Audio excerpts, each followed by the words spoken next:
So good afternoon to you all, and welcome to the first of our webinar series.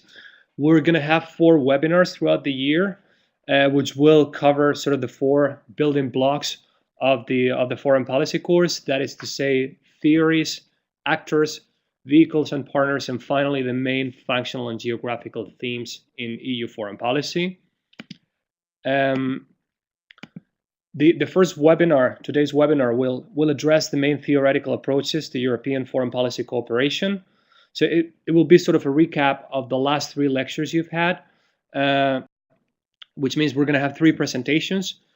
And in terms of the running order, first Professor Matelaar will talk about realism and about the ongoing importance of the national interest and national calculations in accounting for European foreign policy cooperation, or for that matter, for the lack of cooperation, maybe. Then Professor Joachim Kups will give you an overview of the main liberal approaches to European foreign policy cooperation. And finally, Professor Biedenkopf will introduce constructivist approaches, and then we'll also give you a comparison of the different theoretical approaches to sort of help you place the question of theory and European foreign policy cooperation in perspective. Okay, so individual presentations will last about 15 minutes each, and then we can move on to Q&A mode, which means we should have about 15-20 minutes to address any questions or comments you may have. Okay, so then we're ready to start. Alexander, whenever you're ready, over to you. All right, a very good afternoon to everyone. It's a pleasure to be here. Let me briefly walk you through the introduction that I gave to the theme of realpolitik and intergovernmentalism in European foreign policy. The principal takeaway from a theoretical perspective that I want to get across is that the realist tradition in the study of international relations and arguably in the practice of diplomacy is that realism has the most in-depth and most deeply rooted historical lineage of all the theories that are out there, and the best way to visualize this is simply by reflecting on the founding fathers that have made individually important contributions to the writing and thinking about the pursuit of realpolitik or power politics, as it is more commonly known. In class, we discussed the old roots of realism, going back to Niccolo Machiavelli, that you see on the bottom left of the slide. We discussed the legacy of Clemens von Metternich, the Austrian diplomat. We also, of course, reflected on the legacy of Otto von Bismarck, the embodiment of German realpolitik, where the word still sounds great today in English, I think. And we also, of course, touched base on the important academic contributions by mostly American scholars. It should be stated in the 20th century. We have Hans Morgenthau and Edward Hallett Carr that you also see on the slide, both writing in the immediate aftermath of the Second World War, and eventually Kenneth Waltz developing a formalized theory of international relations that was drawing on the key inspiration points of the realist tradition. So the main point, as far as the macro theoretical level is concerned, is that the whole the whole body of realist thought is essentially a canon of literature and ideas that has been consolidated over centuries. And in that sense, it stands a bit apart from the other theoretical traditions in international relations and in the study of international politics. Now, let me very briefly rehearse the basic concepts of realism as a theory of international politics.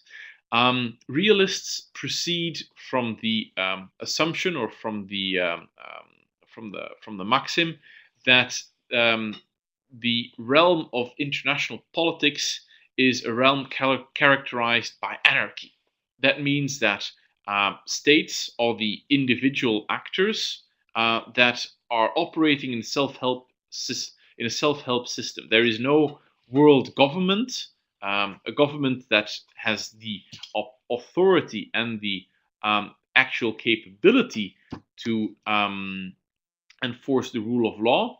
So that means that states have to fend for their own. That means they have to protect their own national interests, which can relate to security, which can relate to economic influence, which can relate to political power. The definition and the way we conceptualize interests can differ, but the idea that there is such a thing as the national interest and that it's the highest goal that states should seek to promote or defend, that is really the big starting assumption from realism. Given that this anarchical system populated by states defending or fending for their national interests is the sort of background, it means that the precise analysis of what is going on the international stage, it really boils down to an analysis of how the balance of power is at play at any particular point in time and geographical area. You have a bunch of nation states interested in a specific dossier, in a specific geographical environment, and it's their ability to exercise their influence in order to promote their interests that effectively serves as the analytical key to understanding what's happening and what's going on the world stage. It probably goes without saying that this is a fundamentally pessimistic and rather conservative view of looking at the world, but it bears emphasizing that this is really the worldview that is very deeply rooted in the diplomatic tradition, including that of European states.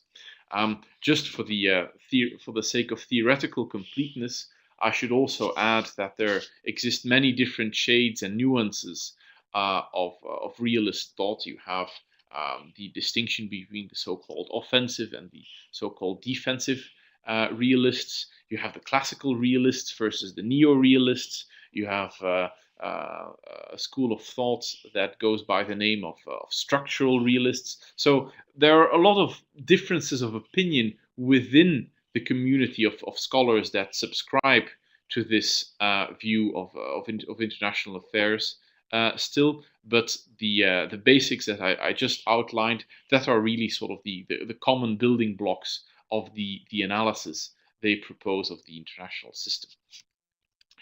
There is perhaps one concept in particular that we need to zoom in on in somewhat more detail, and that is this notion of the national interest. What is the national interest?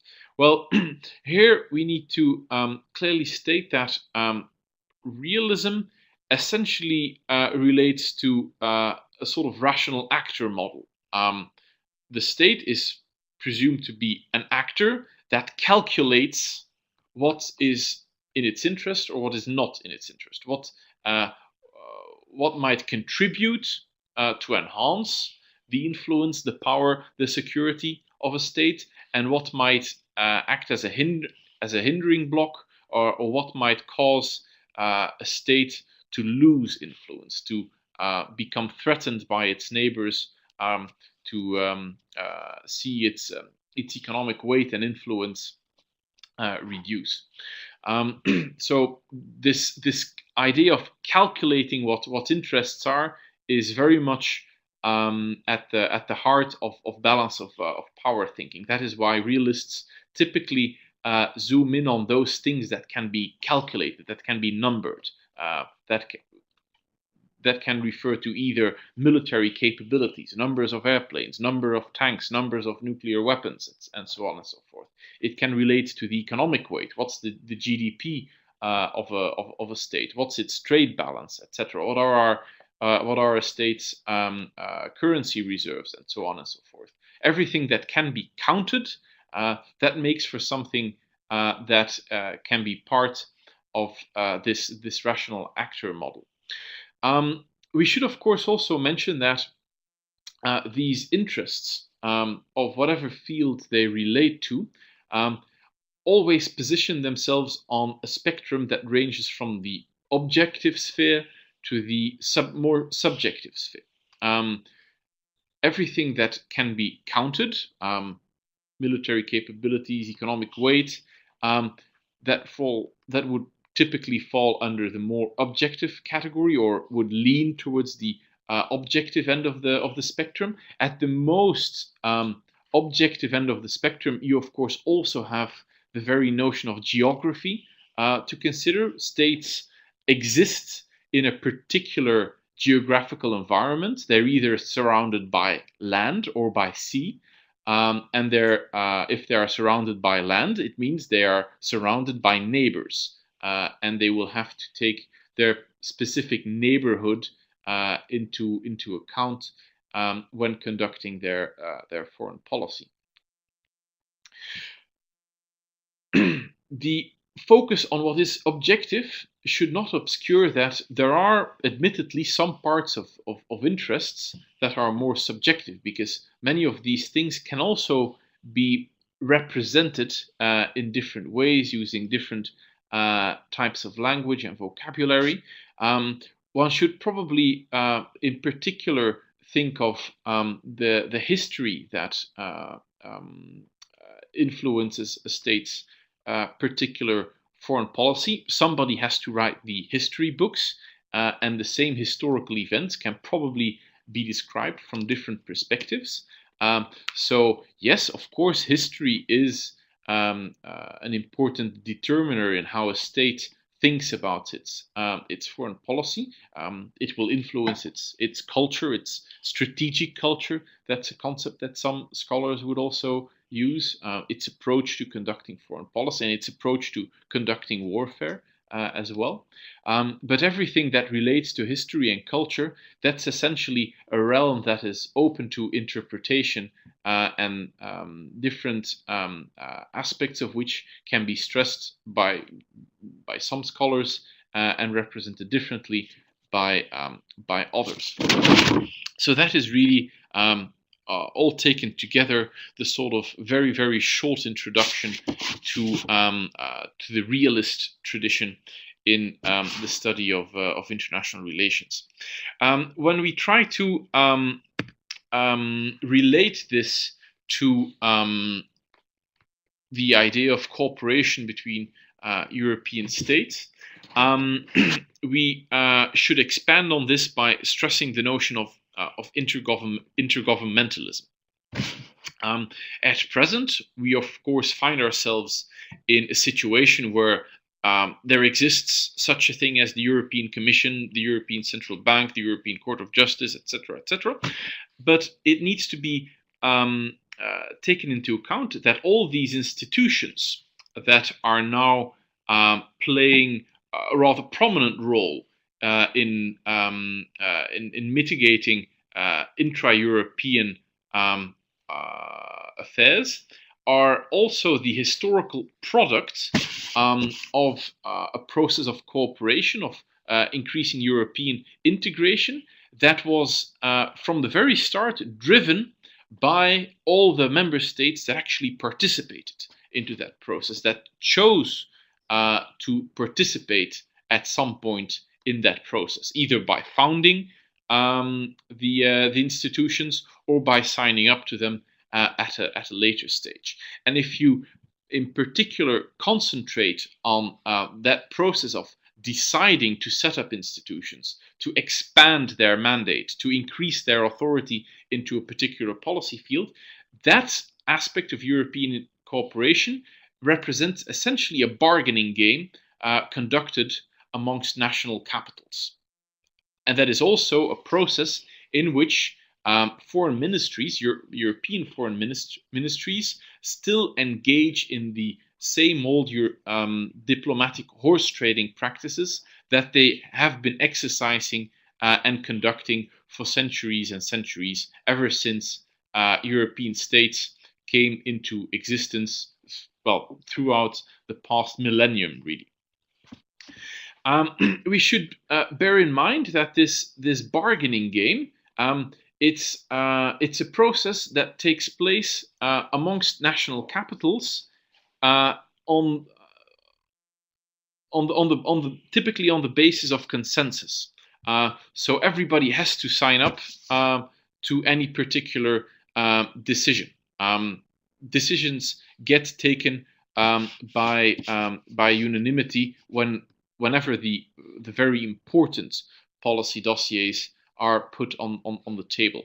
And this very notion of intergovernmentalism, it's actually characteristic of most international organizations that relate to conducting foreign policy, because you have it as a principle in the UN Security Council, where the victorious powers of the Second World War ruled veto power in the Security Council. You have it in the North Atlantic Council, deciding on all NATO matters. You have it in the realm of the European Union's common foreign and security policy. So it's good to bear in mind that the rules of the game are very, very much defined and inspired by this historical tradition of member states negotiating amongst themselves and keeping their position in the international system in the backs of their minds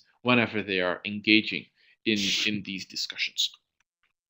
Now, let me conclude by analyzing in a very brief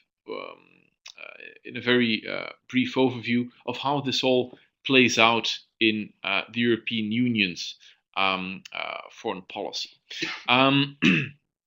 It probably goes without saying that all the different member states that take part in the process of defining the European Union's foreign policy priorities each bring their own perspective to the table when debating this, and their different perspectives are typically very much inspired by their geography. We have discussed in class how the foreign policy orientation of different member states changes as one travels from one corner of the European continent to the other. In the Mediterranean countries, there is a natural focus on the southern neighborhood. In the member states in Central and Eastern Europe, there's more interest for everything pertaining to the Eastern neighborhood, which is a natural thing. The Scandinavian countries and countries with overseas interests might also be interested in what happens in the Arctic or what happens in the more distant places of the world, because there are, of course, trade linkages and historical traditions to consider. So all the things that we have mentioned in terms of variables having an impact on the definition of national interests, these are still very much at play when it comes to providing food for thought or input into the debate on European foreign policy. We now, of course, have a high representative tasked to shape a foreign policy that is as coherent as possible on the basis of those discussions.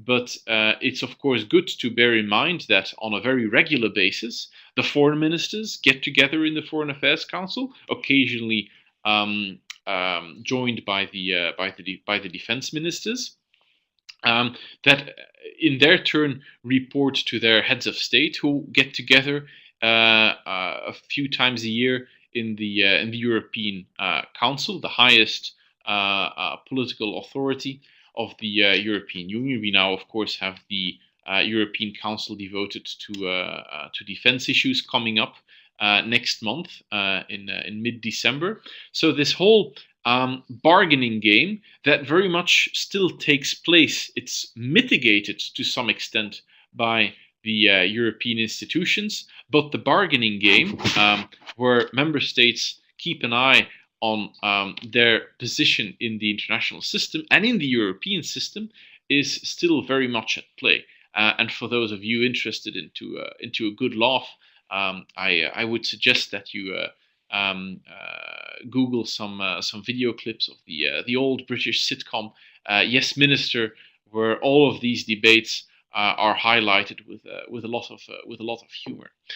So let me stop here, hand over the floor to my colleagues, and then we can discuss any questions that you may have in the Q&A. After Alexander's excellent introduction to realism and everything evil that goes with it, I have now the pleasure and challenge to go into some liberal approaches. I'm not going to, just like the session we had a couple of weeks ago, I'm not going to go into too much detail now into the massive intellectual ancestors of liberalism as a theory in its own or as an international relations theories. What I want to do is to recap a bit again how you can use some elements of liberalism and its variants for trying to understand EU foreign policy. Before that, just quickly to remind ourselves what is the whole point of theorizing, what are the functions of theories. If we keep that in mind, we can again evaluate whether those theories do a good job in doing so. So just very, very quickly, we discussed it at length previously, but theory is supposed to give a generalization tool. It's supposed to give us a general assessment of complex processes and data. So it always is in many ways a simplification device. Secondly, it helps us to put an emphasis on specific aspects and specific corners of a complex picture. So no theory really so far has been developed for EU foreign policy or any aspect of international relations that captures everything. So it's always a prioritization, it's always a very specific and limited story of the world, but still very helpful, because it will make us, thirdly, identify and make explicit underlying assumptions that we have when we analyze and assess issues of EU foreign policy.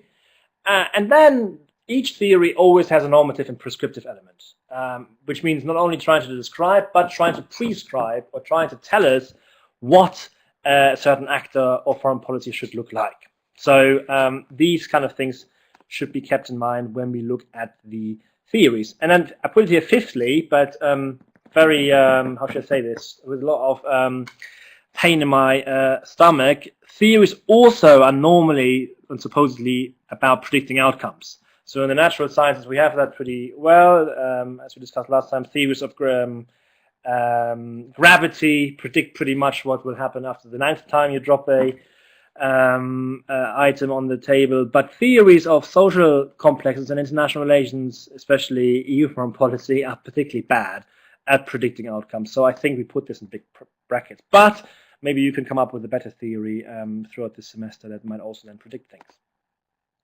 So just, as I mentioned also in the lecture, it's very difficult to claim that, in fact, all three theories, realism, liberalism, and constructivism, were specifically developed with the EU foreign policy in mind. I mean, what we need to do, we need to do some acrobatics and gymnastics, in a sense, to apply these concepts that are mostly coming from international relations, and even international relations borrowed them, either from international law or from sociology and so on, and apply them to the European Union. So it's always, in a very many ways, you will see very artificial, but still very useful exercise to do, because many of those aspects of those theories can be applied in order to try to explain some aspects of the European Union.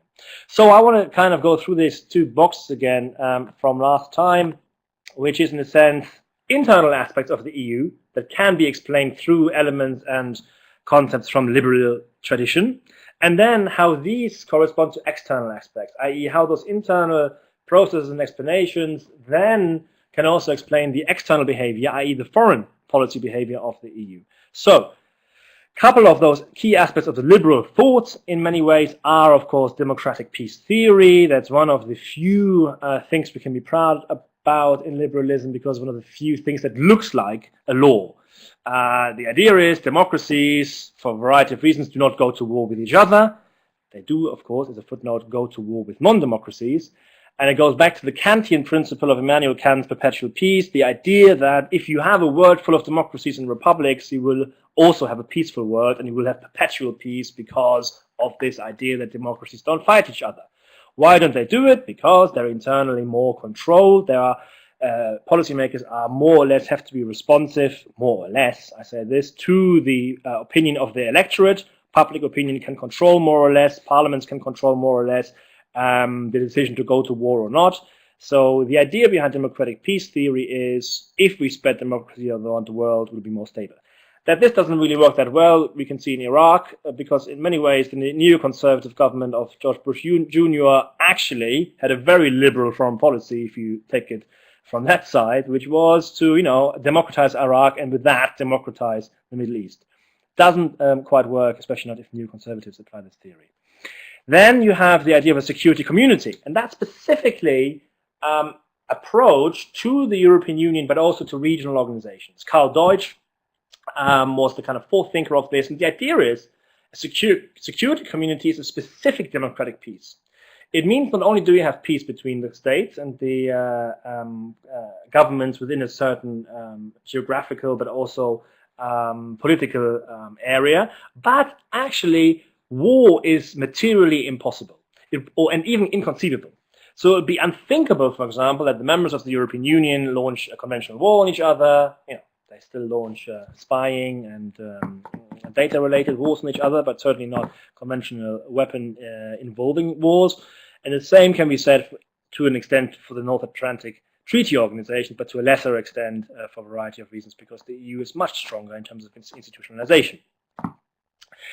And the importance of institutions is, again, a very liberal tradition. The idea that institutions can harness, can facilitate cooperation, can somehow provide information that will help member states to reduce their realist, natural suspicion towards each other is very strong. The liberals believe is, in order to reduce what Alexander referred to as anarchy, liberals would say, yeah, there is something like anarchy, but it can be, what's the next step? It can be mitigated. We can overcome it. We don't have to draw the conclusion that anarchy means straight away we have to be at each other's throat all the time, but it means accepting anarchy, we can also provide institutions and provide mechanisms that at least mitigate, if not reduce at some point, anarchy. And that means institutions are there to provide a legal framework. Legal framework is predictability, and it gives some kind of resources to facilitate cooperation. And that's a very strong example, of course, in the European Union. You have the idea of interdependence, complex interdependence, as coined by Joseph Nye and Robert Kane in the 1970s. The idea that through economics, and here you see the lens of liberalism is moving away from the military hard aspects of the word and moves into the realm of economics and law. So liberal takes the view of the world more of the importance through trade, the linkages of trade, the linkages of economics, the fact that there is an interdependence between states. So, in other words, what happens in one corner of the world will have a direct effect on the other corner of the world. The financial crisis is the best example. It started in the US with loose monetary policies and also happy conditions for mortgages. It led to a banking crisis that has systemic influences all around the world, and we're still dealing with this today. That is, in a nutshell, interdependence. So that's not anarchy, but interdependence. Hence, you have to manage this kind of interdependence, and you do this through increased cooperation, through institutions and sovereignty pooling. Finally, a very liberal aspect, of course, is the belief in international law. Don't forget, many of the realists Alexander cited used to be international lawyers. Hans Morgenthau, actually, a German Jewish lawyer, Frankfurt School, international law, believed in the League of Nations until 1939. If you think about Hertz, another realist, international lawyer before. So if you see that, realists are, in many ways, started out in a liberal tradition, believing in international law and realizing that the breakdown of all international law frameworks with the Second World War and the rise of Nazi Germany made them reevaluate how effective international law as a tool for preventing war might be. Liberals, so if you want, are still those that have not taken the lessons of the Second World War seriously, as realists would say, or they're optimistic and have still some reasons for believing in regulating international relations through law. Okay. Internally, these are all the kind of fundamentals. How does that play out if we apply it to the EU's external foreign policy behavior? It means that the EU is strong in EU foreign policy in trade and economics. That is one of the key liberal functions and liberal foundations. It also is strong in this area, of course, because member states were keenest to pool their sovereignty in that area because the trade-off measured by the benefit they will get by pooling the sovereignty was most apparent. You then have the idea, and now it becomes more wishy-washy, of civilian and normative power and transformative power. Now that is a kind of more of, I would still say it's more a prescriptive theory than really a descriptive theory, i.e. it's less describing what the EU really does, but it's more giving an aspiration what the EU should do in the eyes of liberals. And that is essentially exporting what it did internally to the world. So, internalizing or civilizing relations, François Duchesne is one of the key authors here, civilizing relations between states through law, through strong cooperation, through institutions, and so on. So the idea of a civilian power is you reject military force, you believe military force, it can only be part of the problem, never part of the solution, it's only a short-term measure. You say in the modern world with economic interdependence, military force no longer is the primary important measurement for power. Instead, trade, diplomacy, law, and a kind of ethical foreign policy based on human rights and democratization is the way forward. In many ways, you could say the EU was down that path. Think about it, about an argument that takes this idea even further, which is the idea of transformative power. Mark Leonard coined this term, a liberal, in 2004, reflecting on the fact that the EU managed to transform key countries from a different system, in fact, a bellicose system during the Cold War, the Central and Eastern European countries, and transformed them into a market-based democracy. So the idea behind this was the biggest foreign policy success of the EU ever is the policy of enlargement and transformation of all the countries in Central and Eastern European hemisphere. And that is the argument that is based both on the civilian and normative power side. Quickly, normative power is Ian Manners. Never before has one single scholar in EU foreign policy got so much leverage out of one single article. In 2002, of course, he was alluding to this article by Hadley Bull, Civilian Power, a Contradiction in Terms, Bull's critique of the civilian power idea. Manners tries to transcend that with his article on Normative Power Europe, a Contradiction in Terms, by saying, we don't have to choose between military and non-military means, we can combine them both as long as they're applied to one outcome and one goal, which is promoting norms based on human rights, social justice, economic justice, externally. Many scholars now claim the EU is normative power. Many EU officials claim the EU is normative power, and I would still be at least rather skeptical that this applies to EU foreign policy if we think at all those policies that affect negatively issues of human rights. Think about now the migration policies, think about military missions that were launched but actually made the situation worse. I mean, you have the no harm principle, at least the least you should do when you intervene is not do the situation, make the situation worse. And we're also still far from having massive impact, positive effect of the common security and defense policy. Two final things then. The idea of effective multilateralism. Multilateralism in itself, a core liberal idea. John Gerard Ruggie, for example, one of the key proponents, but also, again, Robert Kihane, one of the key neoliberal thinkers. Multilateralism is the idea that states cooperate not only on a tit-for-tat basis, as in, you help me in this case and I will pay you back accordingly, but that you cooperate in a long-term frame according to the enlightened idea that cooperating on a variety of issues according to generalized principles of conduct will always be better, everyone will be better off in the long run. And the European Union is in itself, of course, an example of multilateralism, because states come together and settle their policies, at least in the lowest common denominator, for the long run. And also you have this idea of effective multilateralism, which was very en vogue during the last 10 years. It's becoming less and less important now, but it's the idea that the EU is not only a organization that brings together its member states on multilateral basis, but that the EU in itself is an actor for good at the global level, strengthening multilateralism at the global level and strengthening the key organization of the global level, that is the United Nations. So many foreign policy documents have been stipulated that the EU's prime role in international affairs is, in fact, to strengthen and support the United Nations. Pretty altruistic if you think about, if you take this at face value, but many speeches and documents later, this is still pretty much, it will be difficult to find a document related to EU foreign policy that doesn't at some point mention the idea that the EU is a building block in global governance as a regional supporter of the UN. So in many ways, that in itself, of course, is a double liberal idea, multilateralism and the support for the United Nations as an international organization and the belief in this framework. And that, of course, concludes it. We have to reflect, or I invite you to reflect, to what extent the EU really is a liberal force for the global, I put here, governance good in the world, or to what extent its actual foreign policies might create more harm than good. Probably the answer lies in between, but I think this gives us a good framework of deciding and assessing EU foreign policy, but it's up to you now, in a sense, to really assess with each and every individual foreign policy what the impact is overall. It's not enough just to have liberal intentions or liberal concepts. The key challenge for us as analysts is to see whether those intentions and policies are then translated into liberal impacts around the world.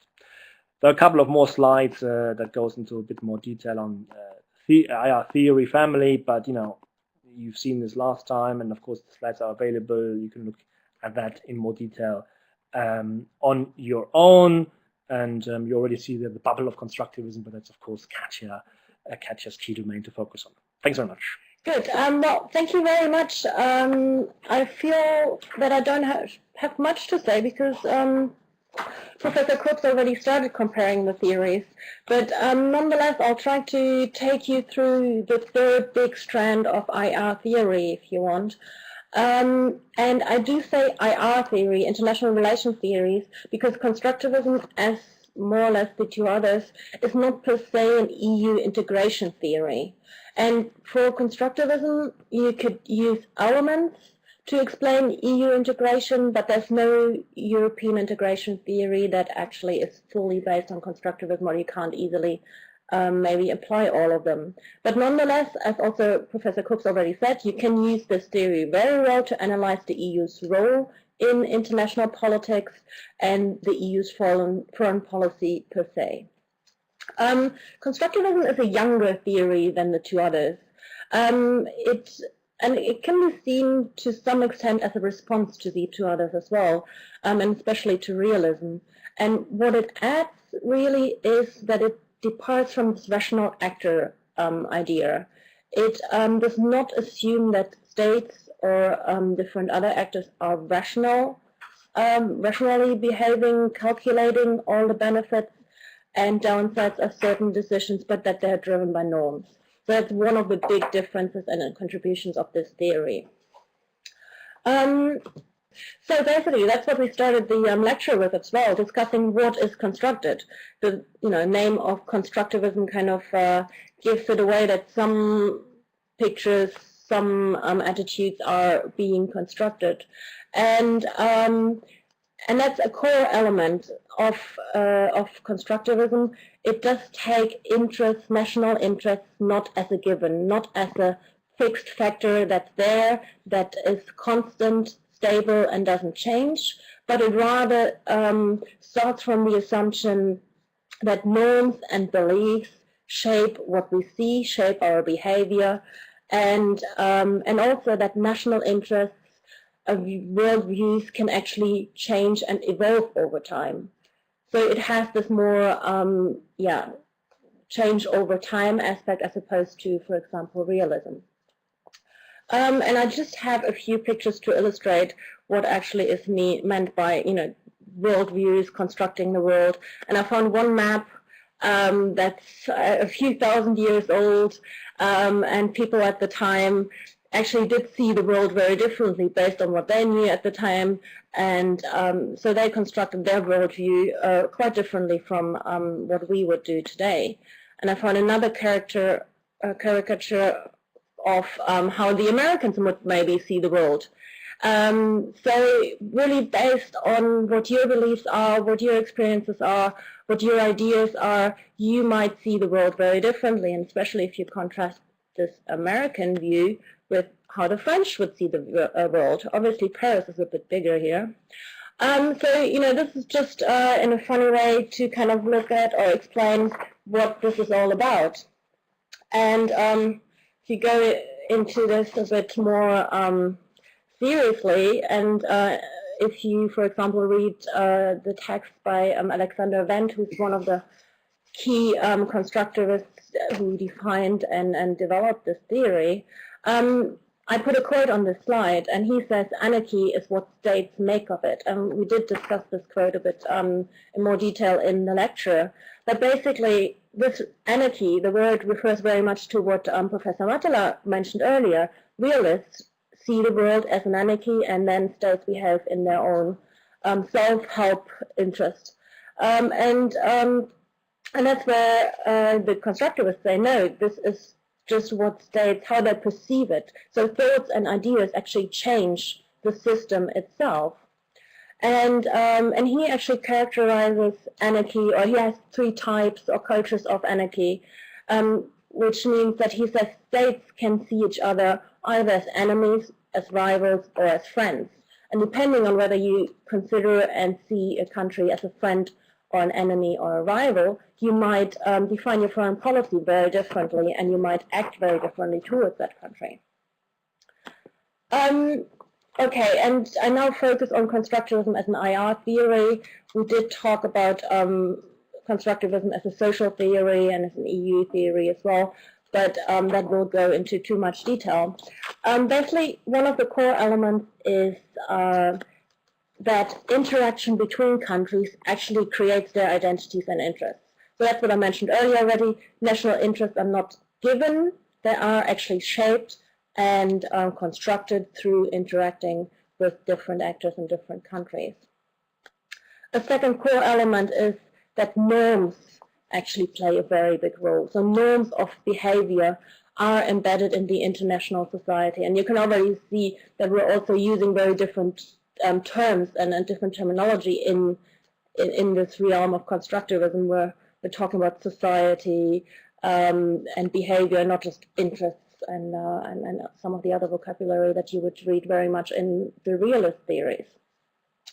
So norms actually shaped very much what different actors would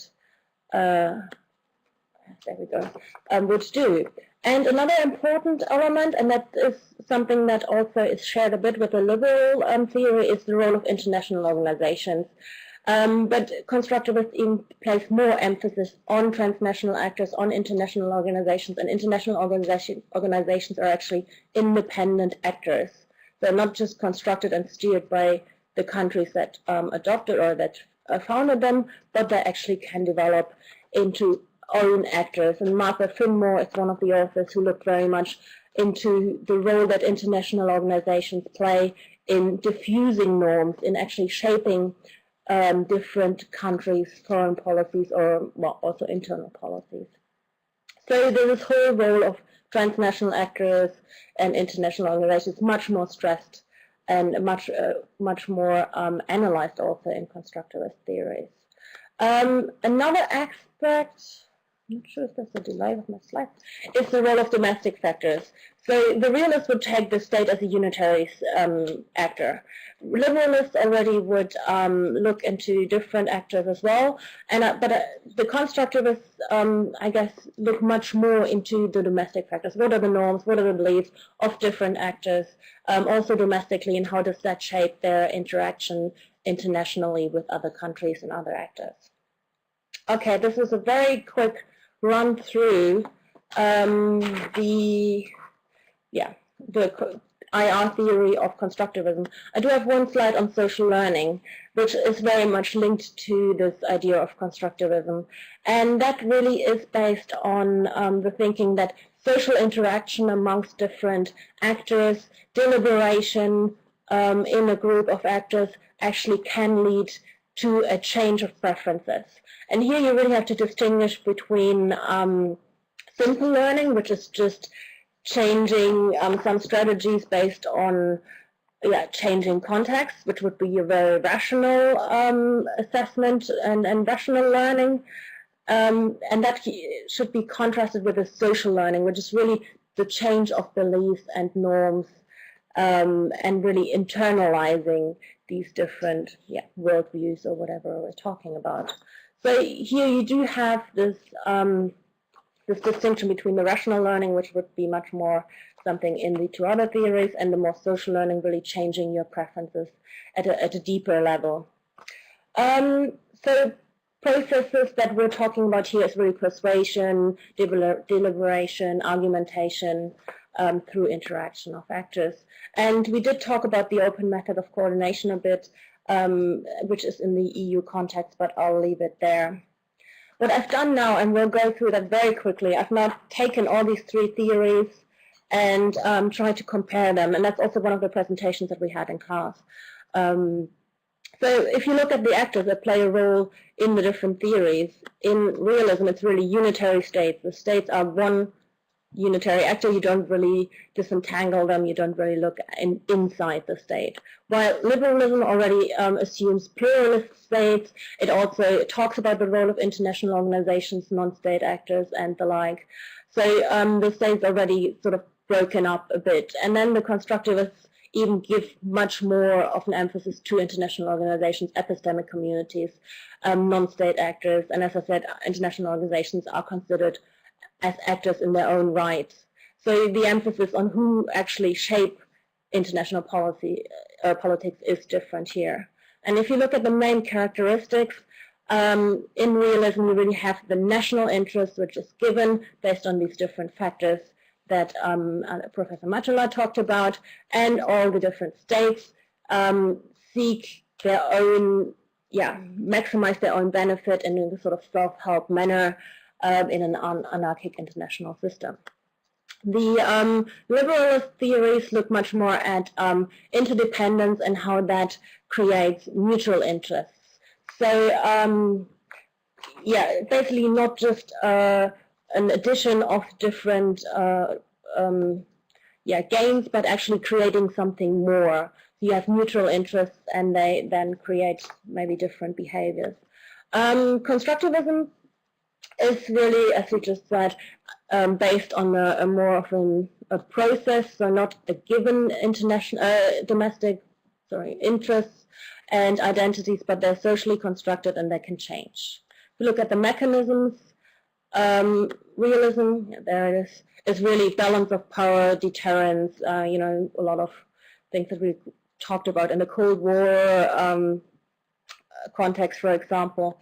While liberalism is much more based on we cooperate, and that actually helps us and is better than if we would just have the sum of the individual policies. And in that context, the prisoner's dilemma is something that plays a role, and I think you all were familiar with that. And then, as you just said, the constructivism is based on persuasion, education, discussing certain aspects, and possibly being steered by norms and beliefs, and possibly changing them as well. And the last one is just this refers to March and Olson, who who talk about the logics of consequences as opposed to the logics of appropriateness. And logic of consequences basically means rational actors. So you rationally calculate what the possible consequences of a certain action would be, and then you act as a rational actor, whereas the logic of appropriateness is based on the belief that actually you do certain actions based on your belief that it's appropriate, but not necessarily rationally calculated the best idea. Okay, I'll leave it here, and I hope we might have some discussion or questions for clarification. Thank you. Good. Well, thank you very much, Katja and Alexander and Joe. I hope you all enjoyed the 3 very succinct and excellent presentations that we've had. I think we're now already ready to get on with the next part of the course, which starting this Friday will cover the main actors involved in European foreign policy. But before that, we have a few minutes left for any questions and comments you may have on today's presentations or on any issues related to the broader theme of theory and European integration. So, yeah, if you have any questions or comments you wanna make, now is the time. You can use the chat for that. We have one coming. Hang on.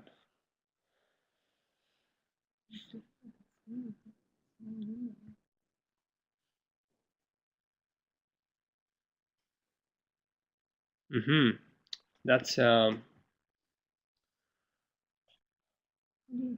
a good question, Christine, and I think Alexander is making a very good point. So I guess it would be good for to do a quick tour de table and see what each of our presenters think about this. So we can follow the running order. Alexander, if you wanna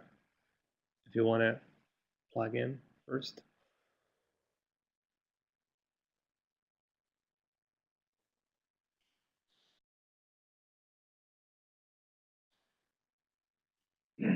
Well, it's clear that it's a combination of both, of all of these theories, really, that determine how European foreign policy is shaped and given substance. And in a way, we are sort of play acting and to some extent exaggerating a bit the differences between the different theories, because there are a lot of overlapping concerns. I mean, I mentioned that national interests are, well, the definition of national interests, it's in part an objective story, but there's a lot of subjective elements that come in as well.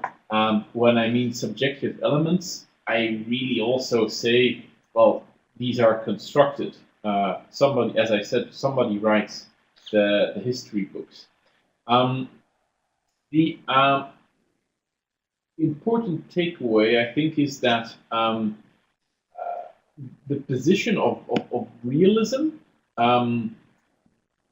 in the debate over European foreign policy is an important one when it comes to defining priorities for what the European Union does in other parts of the world. It can play a particularly influential role in trying to understand, for example, why military and civilian crisis management missions take place in specific conflict theaters and not in others. And there is, of course, as far as the internal EU politics are concerned, there still is this bargaining game amongst national capitals that takes place, but arguably with the important addition of the idea that the use of force, the use of military power inside the European construction has been abandoned. Well, that was essentially what the process of European integration in a historical sense, and arguably still in a contemporary sense, was all about. It was not a coincidence that it started off as a coal and steel community. The material ingredients for waging of war in those days. So there is indeed, as Joachim also pointed out in his presentation, the acceptance that European states renounce to the use of force, at least as far as internal European politics are concerned, and that de facto constitutes a norm.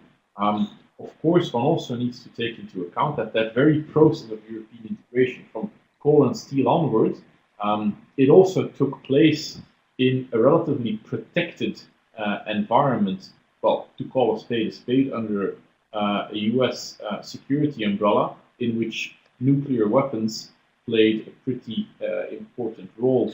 So this whole process started to grow during the Cold War, and one can arguably say that now that the Cold War, as we knew it from that historical period, has ended, as we're entering into different types of security environments. The 1990s and early 2000s very much conceptualized around this crisis management paradigm, how tomorrow's world is going to function, that we do not know. How that all affects the direction of European integration, that is still very much open to debate, and arguably also part of the debate as it unfolds now over both banking union, internal EU politics, and the definition of the European Union's foreign policy priorities. Right. So, Joe, Katja, do you want to weigh in? Anything to add to that? Yeah, I mean, depending on who you ask, I think Alexander meant who you ask in the EU, not who you ask us. No, I mean, depends on, you have this nice little spectrum of which players believe which aspect. And so the European Parliament, for example, I would say clear liberal actor. They believe that you should play a role for good, should play a greater role in foreign policy, ideally should become a second United Nations, and so on. I mean, you always see the maximalist position. Whatever you want to see the most maximalist demands to the EU on foreign policy, just read any kind of resolution of the European Parliament on foreign policy. Of course, that's also the player that has least influence over. Same in the Commission. The Commission has a very strong, I would say, liberal outreach. And again, if you speak to many Commission people dealing with foreign policy, they themselves would describe themselves either as civilian power or normative power. I mean, that's very clear. But again, these are, of course, the institutions that are not dominated by member states' interests. So if you go to the institutions that are dominated by member state interests, and that's the Council, of course, then they would listen more to Alexander, I think, and to the realist thought than the liberal idea. So each institution has its own, if you want, intellectual preference and approach. Yeah, good point. Katja, anything you want to add? One thing I want to add maybe to this. You just said that each institution has its own view, but I guess it depends on the policy area very much. So areas that I work on, environment and other areas, might actually be more norm-driven, more prone to actually be partially at least explained by constructivist or liberal theories, while the really hardcore security policies might be explained much more through the realist theories. So just not the institutions only, but also different policy areas might be explained by different theories. So it depends very much what you want to explain and which institution you look at. All right. Okay, so I hope, Christine, you're satisfied with the answer. If we have any other questions, if there aren't any more, but because it's almost 1:15, so then I just wanted to thank you all for bearing with us today, and thank the three presenters for their time, and remind you that our next seminar. Our next webinar, will take place on the 26th of March of 2014. Details are to be found on the IES website, and we'll cover EU foreign policy actors, which, as I mentioned before, is going to be the next part of the course. So that's it then. Thank you very much for plugging in, and I'll see you all on Friday, I hope.